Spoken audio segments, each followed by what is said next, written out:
What is your thought on the emergence of the chief data officer? Because increasingly, like taking us as an example, yes, we used to interact with a lot of CISOs and talk about what we do, but now increasingly we find ourselves talking to CDOs that have an overlap on the data risk portfolio. They're trying to do safe AI adoption.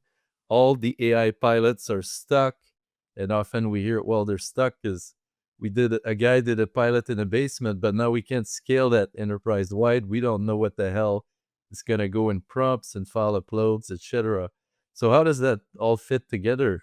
I think you will see chief data officers, chief digital officer, chief data and innovation officers. Like there's many titles that are coming on. I think it's all depending on the industry, organization.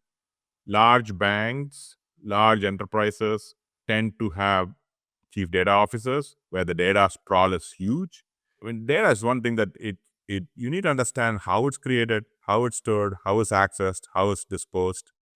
And I think it's part of the data ownership I talked about in the beginning, right? Without understanding the data ownership and risks, you really can't protect the data well. So you need somebody to take the holistic view of data ownership, and that's where the chief data officer really comes in. And partnering with the chief information security officer or data security officers or whatever we can call them, right? I think it's a partnership that needs to be established to make sure that, it's hand in hand, hand in glove approach to managing risks.